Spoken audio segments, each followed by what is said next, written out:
Ladies and gentlemen, what we are about to explore is not merely a philosophical musing or a psychological curiosity. It is a visceral reality, one that shapes lives, destroys societies, and leaves in its wake a trail of devastation that is as incomprehensible as it is profound. We are here to dissect the addiction to evil, a force that feeds on suffering, thrives on pain, and seduces the human mind into a downward spiral of destruction.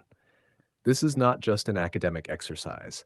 It is a call to understand the mechanisms that drive this addiction, to recognize its symptoms, and to confront the uncomfortable truth that, in some way, it touches us all. The nature of evil, a mechanism of amplification. At the core of evil lies a simple yet terrifying principle, the amplification of sensation. Evil does not merely seek to do harm, it seeks to elevate the experience of pleasure by coupling it with pain.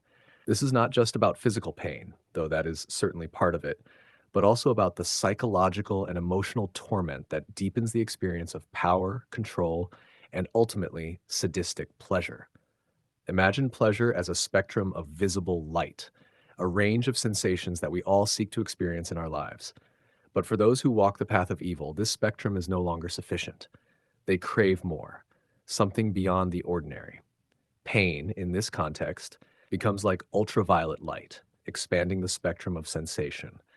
It gives more, but not in the way one might hope. Instead, it warps the experience, creating an illusion of greater pleasure when in fact it is a descent into something far more sinister.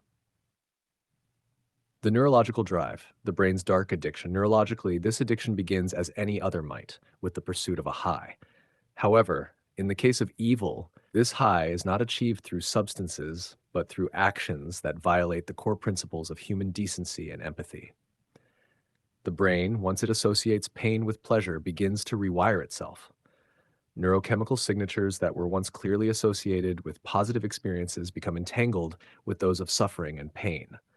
This is the genesis of sadism, a profound perversion of the pleasure principle. Over time, the sensory system becomes dulled. Ordinary pleasure is no longer enough. The individual craves the additional stimulus that pain provides, leading to an escalation, a need for more suffering, more control, more power. The boundaries between good and evil blur, and the person begins to lose their grip on reality. What was once a clear moral compass is now a confused tangle of desires, where pleasure and pain are inextricably linked. The escalation, chasing the ultimate high. As with any addiction, the pursuit of evil is marked by a relentless chase for that first powerful high. But as with all addictions, the chase is doomed to failure. The pleasure derived from sadistic acts begins to fade, and the individual must seek out more extreme forms of gratification. This is where the true danger lies, where the sacrifice of moral principles for the sake of sensation becomes all-consuming. The sadist does not merely inflict pain for the sake of it. They do so as a means of achieving a greater, more potent experience. Each act of cruelty, each violation of human dignity, is a step towards a deeper immersion in their addiction. The sanctity of life becomes secondary to the need for that next rush. And in this pursuit, the sadist becomes trapped in a cycle of escalation, where each new act of evil must surpass the last to achieve the same level of satisfaction. Power and evil, a symbiotic relationship. Power is the fuel that drives this addiction to evil. In the twisted mind of the sadist, power is not just a means to an end, it is the end itself. The more powerful they are perceived to be, the greater their sense of self-worth.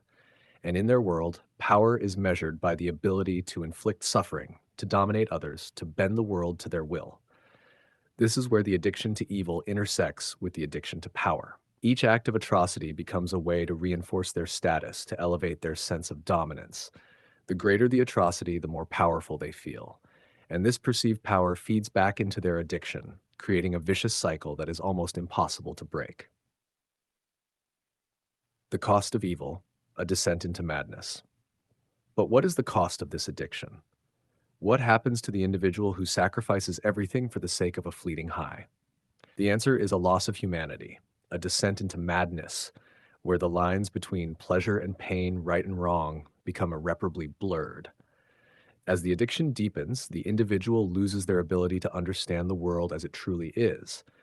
Their perception becomes distorted, their ability to empathize with others diminishes, and their grasp on reality weakens. What was once a complex, nuanced understanding of life is replaced by a simplistic, superficial pursuit of sensation. In the end, they become hollow, empty vessels driven by the need for that next hit, incapable of true joy and devoid of any real connection to the world around them. Conclusion, a call to awareness.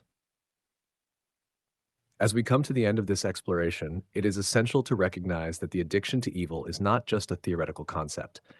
It is a reality that exists in the darkest corners of the human psyche, a force that can drive individuals to commit acts of unimaginable cruelty.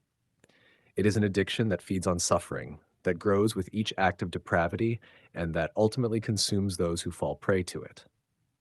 But perhaps the most chilling aspect of all is that this addiction is not confined to the few. It is a potential within all of us, lurking in the shadows, waiting for the right conditions to emerge. And it is only by understanding this addiction, by shining a light on the mechanisms that drive it, that we can hope to prevent its spread. So as you leave here today, I urge you to reflect on what we have discussed, to think about the choices you make, the paths you walk, and the forces that influence your actions. For in understanding the nature of evil, we take the first step towards breaking its hold and reclaiming our humanity.